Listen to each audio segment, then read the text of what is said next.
V S Achuthanandan വിടവാങ്ങി. വിശ്വസിക്കാനാകാത്ത വിടവാങ്ങലാണ് എന്ന് മലയാളികൾ തിരിച്ചറിയുന്നുമുണ്ട്. എന്നാൽ വി എസ് അച്യുതാനന്ദൻ നയിച്ച സമരങ്ങൾ, സമര പോരാട്ടങ്ങൾ അതൊരിക്കലും വിസ്മൃതിയിലേക്ക് പോവുകയില്ല എന്ന് നമുക്ക് ഏവർക്കും ഉറപ്പുണ്ട്. ഞാൻ മാധ്യമ പ്രവർത്തനമൊക്കെ തുടങ്ങുന്ന കാലം 2002 ആ സമയത്ത് അദ്ദേഹത്തിന്റെ ഒരു ചിത്രം ശ്രദ്ധയിൽപ്പെട്ടിരുന്നു. ഷർട്ടിടാതെ വി എസ് അച്യുതാനന്ദൻ അമ്പലത്തിന് അകത്ത് നിൽക്കുന്ന ഒരു ഫോട്ടോയാണ് അന്ന് മാധ്യമങ്ങളിൽ പ്രചരിച്ചത്. അന്ന് ആ വാർത്തയുമായി ബന്ധപ്പെട്ട് ധാരാളം വിവാദങ്ങൾ കുത്തി നടുകയും ചെയ്തിരുന്നു വലത് പക്ഷ മാധ്യമങ്ങൾ. അതിന് മുന്നിൽ നിന്നത് മലയാള മനോരമയാണെന്ന് പറയാതിരിക്കാൻ നിവർത്തിയില്ല.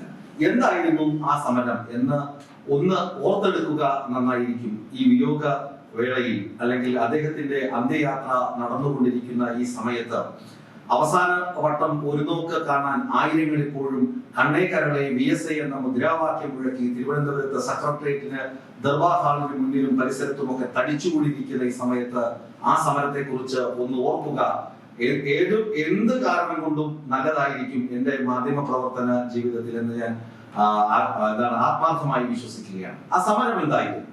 പന്തല്ലൂർ എന്ന ഒരു ഭഗവതി ക്ഷേത്രം, പന്തല്ലൂർ, മലപ്പുറത്ത് പന്തല്ലൂരുള്ള ഒരു ഭഗവതി ക്ഷേത്രം. ആ ഭഗവതി ക്ഷേത്രത്തിലാണ് വി എസ് അച്യുതാനന്ദൻ, അന്ന് പ്രതിപക്ഷ നേതാവായിരുന്ന വി എസ് അച്യുതാനന്ദൻ ഷർട്ടിടാതെ അകത്ത് നിൽക്കുന്നത്. അപ്പോ മനോരമ കുത്തിപ്പൊക്കിയത് ഇതാണ്: വി എസ് അച്യുതാനന്ദൻ ഒരു നിരീശ്വരവാദിയാണ്, കമ്മ്യൂണിസ്റ്റ് ആണ്.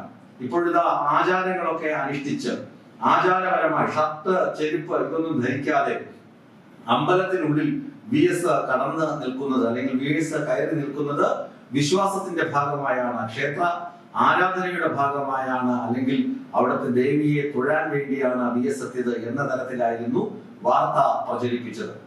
അങ്ങനെ ഒരു കമ്മ്യൂണിസ്റ്റുകാരൻ അമ്പലത്തിൽ പോകുന്നതിന് വിലക്കൊന്നുമില്ല എന്ന് പാർട്ടിക്കാർക്കും പാർട്ടി നേതൃത്വത്തിനും എല്ലാ ആളുകൾക്കും അറിയാമെങ്കിലും വി എസ് അച്യുതാനന്ദൻ അങ്ങനെ ചെയ്തുവോ എന്ന തരത്തിലുള്ള ആക്രമണങ്ങൾ നാനാഭാഗത്തു നിന്നും വന്നു.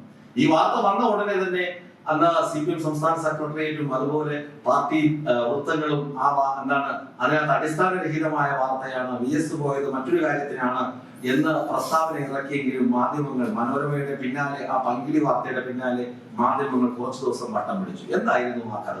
എന്തിനായിരുന്നു മനോരമ അങ്ങനെ ഒരു വാർത്ത പ്ലാൻ ചെയ്തത് അല്ലെങ്കിൽ പ്ലാന്റ് ചെയ്തത്? നട്ട് മുളപ്പിച്ച് വി എസിനെതിരെ ജനങ്ങളുടെ ഹൃദയങ്ങളിൽ വി എസിനെതിരെ എന്തെങ്കിലും ഒരു അല്പം കറ പുരട്ടാം എന്ന് മനോരമ വിചാരിച്ചത് എന്നൊന്ന് അന്വേഷിച്ചു നോക്കണം. ഇത് പറയുന്നത് മലപ്പുറത്ത് തന്നെയുള്ള ഒരു യുക്തിവാദിയാണ്. അദ്ദേഹത്തിന്റെ ഫേസ്ബുക്ക് ഗ്രൂപ്പിൽ അതിനെക്കുറിച്ച് വിശദമായി എഴുതിയിട്ടുമുണ്ട്. ജബ്ബാർ എന്നാണ് അദ്ദേഹത്തിന്റെ പേര്. അപ്പോ എന്തിനായിരുന്നു പന്തല്ലൂർ വി എസ് അച്യുതാനന്ദൻ പോയത്? പന്തല്ലൂർ ഭഗവതി ക്ഷേത്രവുമായി ബന്ധപ്പെട്ട് ഏകദേശം 800 ഏക്കർ സ്ഥലം ഉണ്ട് ആ ക്ഷേത്രം ട്രസ്റ്റിൽ. എത്ര ഏക്കറാണ്? 800 ഏക്കർ സ്ഥലം. ഈ 800 ഏക്കർ സ്ഥലത്തിൽ 786 ഏക്കർ സ്ഥലം 1943 ഒരു കരാർ അടിസ്ഥാനത്തിൽ, അതായത് 60 വർഷത്തേക്കുള്ള ഒരു കരാർ അടിസ്ഥാനത്തിൽ ഒരു കൂട്ടർക്ക്, ഒരു വ്യവസായ കൂട്ടർക്ക് എഴുതി നൽകിയിരുന്നു കരാർ. ഇതിനകത്ത് അതായത് പാട്ടത്തിന് നൽകിയിരുന്നു. 60 വർഷം എന്ന് ആദ്യം പറഞ്ഞു, പിന്നീട് 90 വർഷമായി. അപ്പോ അങ്ങനെ ഒരു 60 വർഷത്തെ കാലാവധി പൂർത്തിയായിട്ടും ഈ സ്ഥലം വിട്ടു നൽകുന്നില്ല. 90 വർഷം എന്ന പ്ലാന്റേഷൻ ഈ വ്യവസായി ആരോപിക്കുന്നുണ്ടെങ്കിലും 60 വർഷമാണ് കരാർ. ഇത് തിരികെ നൽകുന്നില്ല എന്നായിരുന്നു ക്ഷേത്രത്തിന്റെ പരാതി. എന്തുകൊണ്ട് തിരികെ നൽകുന്നില്ല? ആരാണ് ഈ പാട്ടത്തിന് സ്ഥലം എടുത്തത്? അത് മനോരമ പ്ലാന്റേഷനാണ്. മനോരമ നിങ്ങളൊന്ന് വെറുതെ ഗൂഗിൾ ചെയ്ത് നോക്കിയാൽ മതി. മലയാള മനോരമയ്ക്കും മനോരമ പ്ലാന്റേഷൻ തമ്മിൽ എന്തെങ്കിലും ബന്ധമുണ്ടോ? രണ്ടും ഒരമ്മ പെറ്റ മക്കളാണ്. മലയാള മനോരമയ്ക്ക് പബ്ലിക്കേഷൻ വിഭാഗമുണ്ട്, പത്രമാധ്യമങ്ങളും പബ്ലിക്കേഷനും ഒക്കെ ഉണ്ട്. ഒപ്പം റബ്ബർ കൃഷിയുണ്ട്, നാളികേര കൃഷിയുണ്ട്, റബ്ബർ കച്ചവടവുമുണ്ട്. MRF ഒക്കെ അവരുടെ കീഴിൽ വരുന്ന കമ്പനികളാണ്. അപ്പോ മനോരമ പ്ലാന്റേഷൻ 1943 ഈ അമ്പലത്തിന്റെ വകയായിരുന്ന 800 ഏക്കറിൽ 786 ഏക്കർ അവരുടെ കാർഷിക ആവശ്യങ്ങൾക്ക് വേണ്ടി അവര് പാട്ടത്തിനെടുത്തു. 60 വർഷത്തെ പാട്ടത്തിന്. അത് പൂർത്തിയായി കഴിഞ്ഞപ്പോഴാണ് അത് പൂർത്തിയാകുമ്പോൾ നിങ്ങൾ സ്ഥലം തിരികെ തരണമെന്ന ക്ഷേത്ര ഭരണ സമിതിയുടെ, ക്ഷേത്രം ട്രസ്റ്റിന്റെ ആവശ്യം അവർ നിരാകരിച്ചു, കൊടുക്കുന്നില്ല. ഇത് പ്രതിപക്ഷ നേതാവായിരുന്ന വി എസ് അച്യുതാനന്ദനും ചെവിയിലെത്തി. അദ്ദേഹം ഇതിന്റെ നിജസ്ഥിതി അറിയാനാണ് ആ അമ്പലത്തിൽ പോയത്. ആ അമ്പലത്തിൽ പോയി അവിടെ ഷർട്ട് ധരിക്കാൻ പാടില്ല, ചെരുപ്പ് പുറത്തിടണം, അത് എന്താണ് ക്ഷേത്രത്തിനകത്ത് കയറുമ്പോൾ ഏതൊരു ആളും പൗരനും ചെയ്യേണ്ട ഒരു ധാർമ്മികമായ കടമയാണ്. അദ്ദേഹം ഷർട്ട് ഊരി മാറ്റി വെച്ച് ചെരുപ്പ് അഴിച്ചു വെച്ചിട്ട് ക്ഷേത്രത്തിനകത്ത് കയറി വിവരങ്ങൾ തിരക്കി ഈ സ്ഥലമൊക്കെ സന്ദർശിച്ചു. അതിനുശേഷം അദ്ദേഹവും ഒരു സ്വകാര്യ അന്യായം ഫയൽ ചെയ്തു. സംഗതി മറ്റൊന്നും ആയിരുന്നില്ല.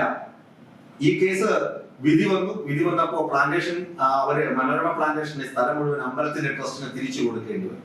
അതായത് VSന്റെ ആ ക്ഷേത്രപ്രവേശനം, അതായത് ഷട്ടറൊന്നും ധരിക്കാതെ നിൽക്കുന്ന ക്ഷേത്രപ്രവേശനം വലിയ ചരിത്ര സംഭവമായി മാറി, ചരിത്ര വിജയമായി മാറി.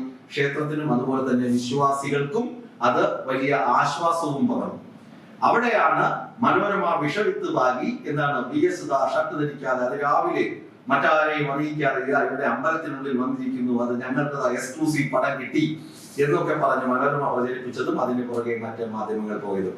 ഞാൻ പറഞ്ഞു വന്നത് മതികെട്ടാൻ, അതുപോലെ തന്നെ പെമ്പിള ഒരുമൈ സമരം, അതുപോലെ നീതിക്ക് വേണ്ടി ആരൊക്കെ ദാഹിച്ച് VSനെ സമീപിച്ചിട്ടുണ്ടോ അവർക്കൊക്കെ നീതിയുടെ ദാഹജലം ലഭിച്ചിട്ടുണ്ട്, നീതി ലഭിച്ചിട്ടുണ്ട്. നീതിക്ക് വേണ്ടിയുള്ള പോരാട്ടങ്ങളിൽ, സമരമുഖങ്ങളിൽ, സമര വീഥികളിൽ VS എപ്പോഴും മുന്നണി പോരാളിയായിരുന്നു എന്ന് അടിവരയിടുന്ന സംഭവം കൂടിയാണ് പന്തല്ലൂർ ഭഗവതി ക്ഷേത്രത്തിൽ സംഭവിച്ചത്. ആ പന്തല്ലൂർ ഭഗവതി ക്ഷേത്രത്തിലെ VSന്റെ ക്ഷേത്രപ്രവേശനം വലിയ ചരിത്ര വിജയമായി ഇന്നും അവശേഷിക്കുന്നുണ്ട്.